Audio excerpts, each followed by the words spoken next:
Be me, just a regular guy, had a pretty normal life for the most part. Had this best friend, known her for what feels like a lifetime, since we were teenagers.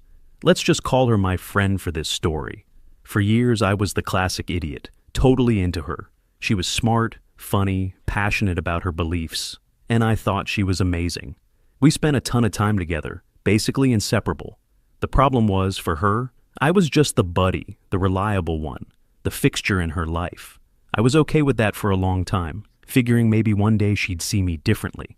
Spoiler alert, that was some top-tier wishful thinking. The dynamic of our friendship really started to show its true colors a year or two ago. It began subtly, but then it became a pattern. I remember this one night. It was super late, maybe 1 a.m. on a Tuesday. I was about to go to sleep, had to be up early. Phone rings. It's her. I answer, and she's sobbing, completely hysterical. My first thought is that something terrible happened, like a family emergency. Nope. The guy she'd been seeing for a grand total of 3 weeks had just ghosted her. He wasn't replying to her texts. For the next 2 hours, I sat there on the phone, listening to the whole saga, every detail of their last date, every text message analyzed for hidden meaning. She went on this massive rant about how he was a textbook narcissist, how he was afraid of emotional intimacy and probably had a fragile ego. All these buzzwords she picked up from somewhere. She kept saying that men were raised to be emotionally stunted and that it was a symptom of toxic masculinity. My job was to just sit there and agree. You're right. He doesn't deserve you. You're too good for him. I dispensed these lines like a vending machine.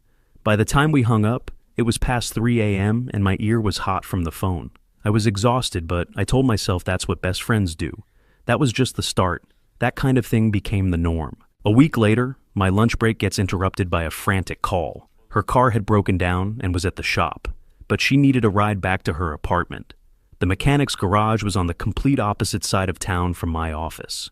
She couldn't possibly take the bus. It was gross and inconvenient.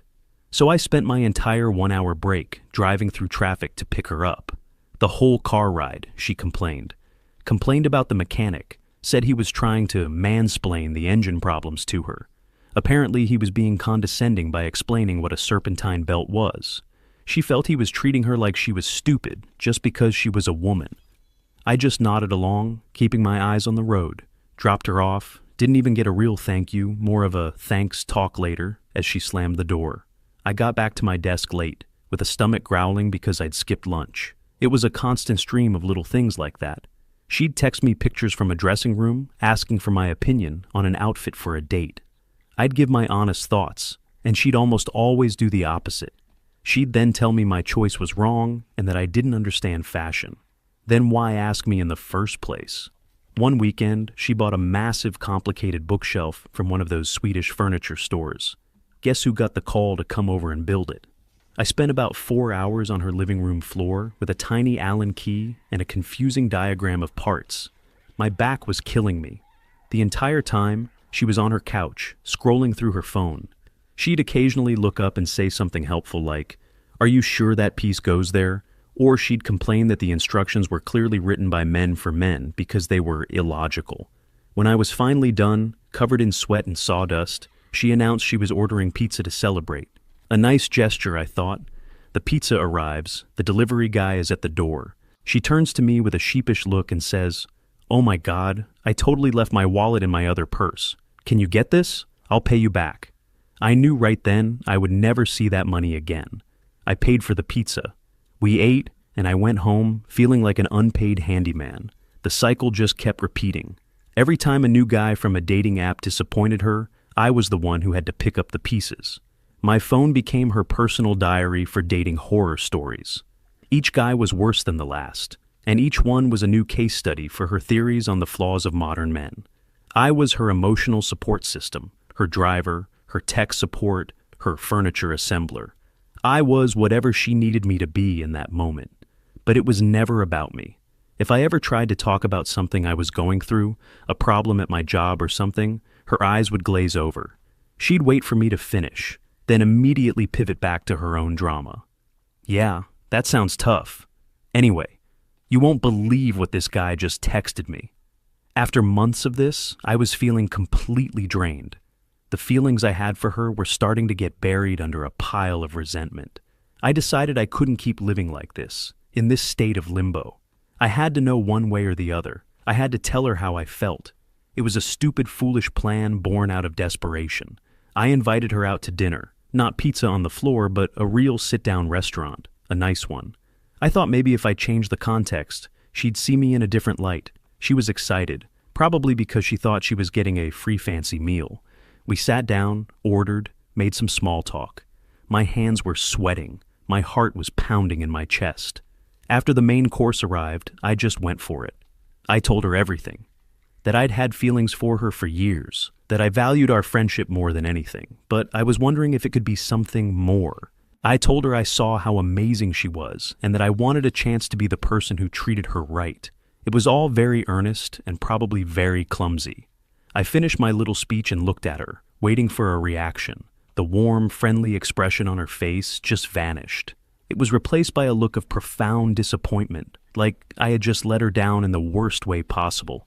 She put her fork down. She sighed, a really long, dramatic sigh. "Oh," she said, her voice flat. "You too?" It felt like a punch to the gut. "You too?" Like I was just another guy in a long line of disappointments. Then came the lecture. She told me she was so disappointed in me. She thought I was different, that I was one of the good ones.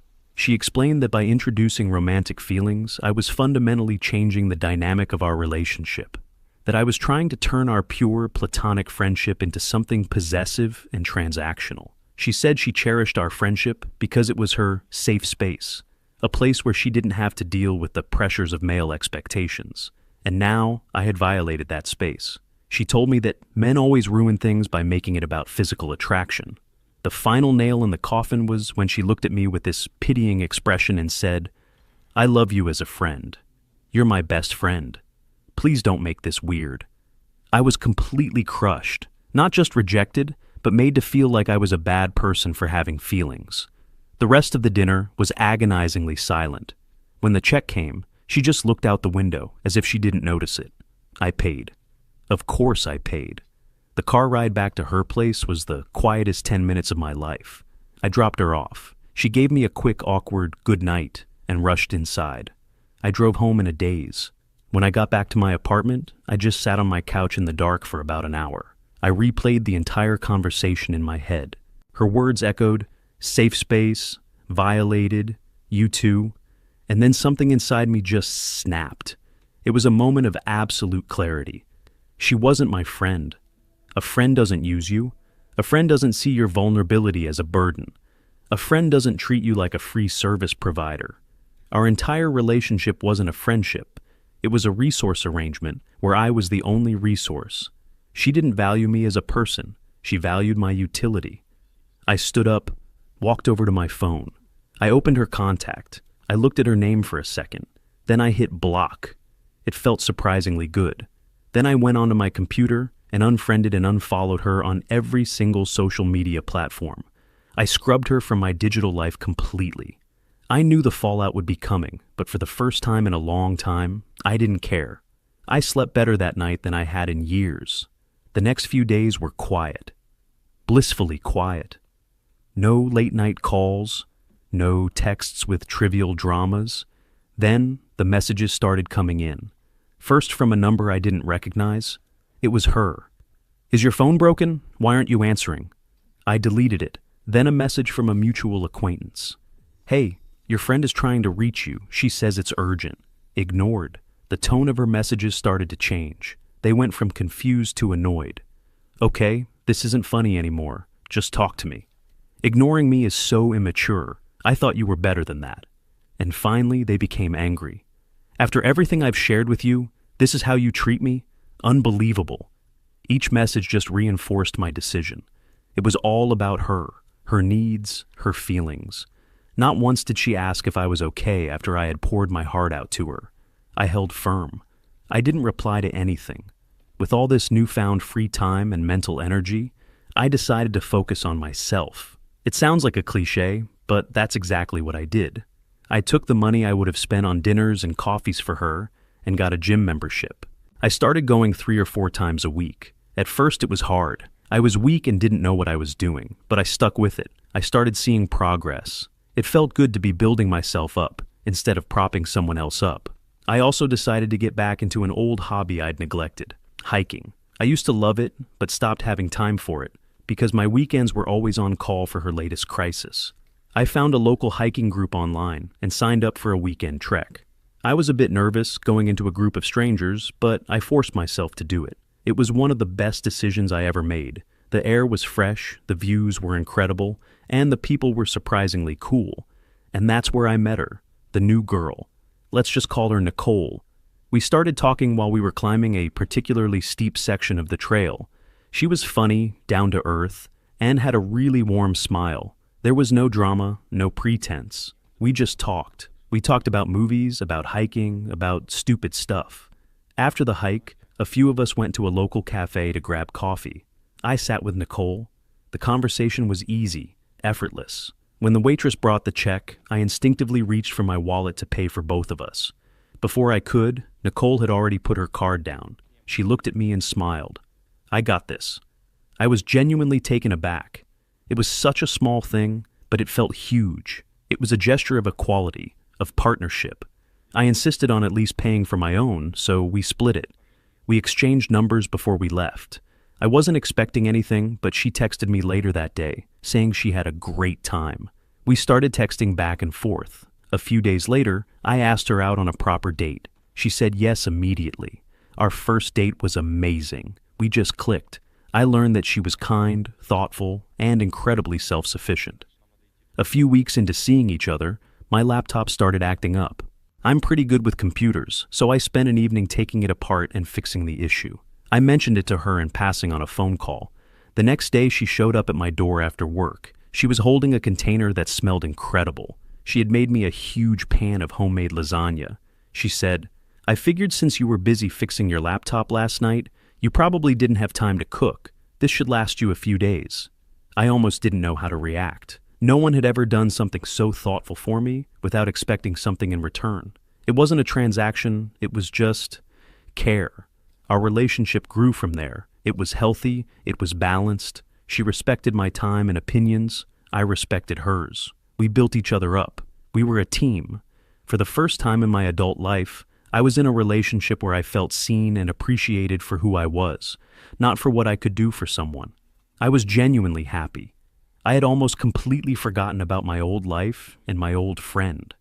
I hadn't heard a thing from her or about her in months.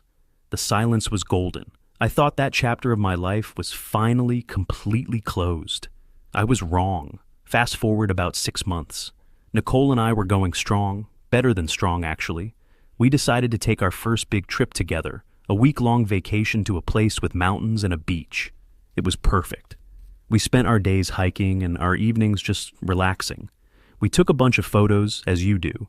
When we got back, feeling refreshed and happy, Nicole made a little album and posted some pictures online. Nothing crazy, just a few shots of us smiling with beautiful scenery in the background. I posted one on my profile too, one of my favorites of the two of us. I didn't think anything of it. My profile was pretty private, mostly just for family and a few close friends. Apparently, one of those close friends was still a mutual acquaintance with my ex-friend. That's the only way I can figure she saw it. About a week after we got back from our trip, I was leaving the gym. I had just finished a workout, feeling pretty good, and was walking to my car in the parking lot. I heard my name being shouted. "Kevin!" The voice was familiar, but it took me a second to place it. It sounded raw, filled with anger. I turned around, and there she was, my old friend. She was standing about 20 feet away, and she looked completely different. Not physically, but her entire energy was just vibrating with rage. My stomach dropped.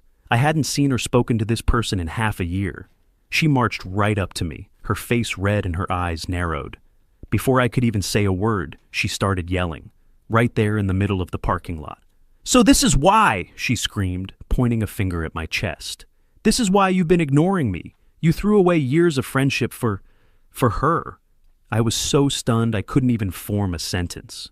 "I saw the pictures," she continued, her voice dripping with venom. "You, on vacation with that Barbie doll." I finally found my voice.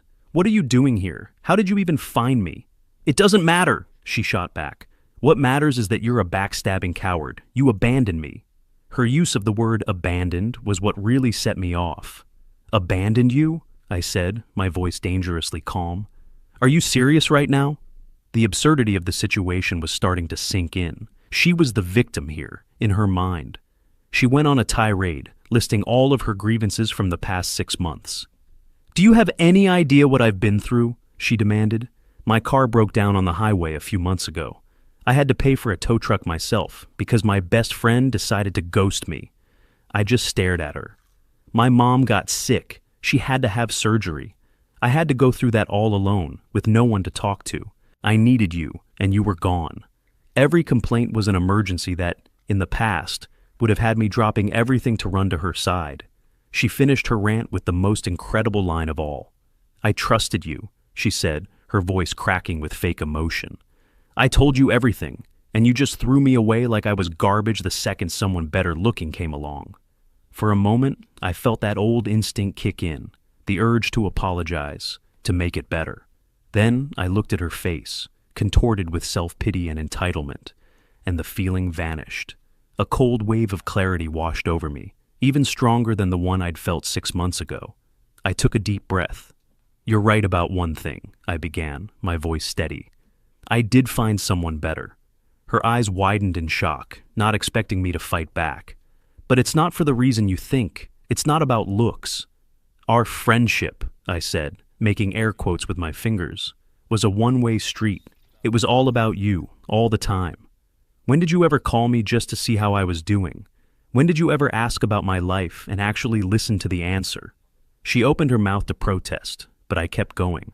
For years, I was your personal assistant, your chauffeur, your therapist, your handyman, and I did it because I cared about you. And what did I get in return? You made me feel like a burden for having feelings for you. You lectured me about violating your safe space because I dared to be honest. I took a step closer. You talk about your car breaking down. How many times did I drive you around? How many times did I help you with things and never asked for a dime? You talk about your mom being sick. That's terrible, and I'm sorry to hear that. But when my dad was in the hospital a few years ago, I mentioned it to you once. You said, that sucks, and then immediately started talking about some guy who sent you a weird message on a dating app. She flinched. She remembered. The difference between you and Nicole, I said, my voice losing its anger and just becoming tired, is that Nicole is a partner. I support her, and she supports me. It's a two-way street. It's called respect. You don't know the first thing about respect, because you're too wrapped up in your own world to see anyone else as a real person. You didn't lose a friend, I said, delivering the final blow. You lost an employee who finally decided to quit. She just stood there, speechless. Her face had gone pale. All the righteous anger had drained out of her, replaced by a stunned, hollow look. She had no comeback. There was nothing she could say, because she knew every word I said was true. I didn't wait for a response. I just turned around, got in my car, and drove away. I watched her in my rearview mirror, a small, pathetic figure shrinking in the distance. Driving home, I didn't feel angry anymore. I just felt free. A huge weight that I didn't even realize I was still carrying had just been lifted off my shoulders for good. When I got back to my apartment, Nicole was there. She could tell something was off. She asked me what was wrong. I told her the whole story, everything, from the years of one-sided friendship to the confrontation in the parking lot. She listened patiently, without interrupting. When I was done, she didn't say, "I told you so," or "she sounds crazy." She just came over, gave me a long hug, and said, "I'm sorry you had to go through that, but I'm really glad you stood up for yourself." And right then, I knew I had made the right choice. That was the end of it, at least for me. I did hear about her one last time, a few months later. That same mutual acquaintance ran into me at a coffee shop. He looked awkward, but he told me a little bit about what happened to her after our confrontation. Apparently, she had tried to rally our old friend group to her side. She told them this sob story about how I had betrayed her and broken her heart. At first, some of them were sympathetic, but then her behavior got more and more erratic. With me gone, she had no central support system, so she started leaning on everyone else all at once. She started treating all of them the way she had treated me. The constant demands for favors, the endless circular conversations about her dating life, The complete lack of interest in their own problems. People got tired of it, fast. One by one, they started to distance themselves. They stopped answering her calls. They started making excuses to not hang out. The friend told me the last he'd seen of her was on social media. Her posts had become a constant stream of bitter, angry rants, long essays about how modern dating was broken, how all men were trash, how it was impossible to find loyal friends. Her entire online presence had become a shrine to her own victimhood.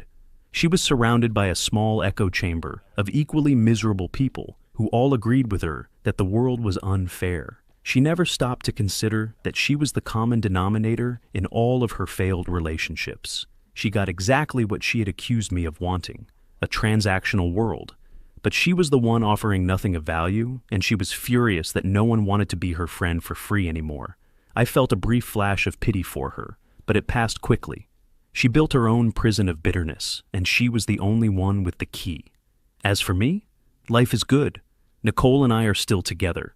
We moved in together a while back. Our relationship isn't a dramatic movie. It's just easy. It's comfortable, supportive, and full of mutual respect. It's amazing how much your life can improve when you cut out the one person who's been draining all your energy. Sometimes I think back to the guy I used to be, the one who would have dropped everything for a late-night phone call. I barely recognize him anymore, and I've never been more grateful for that.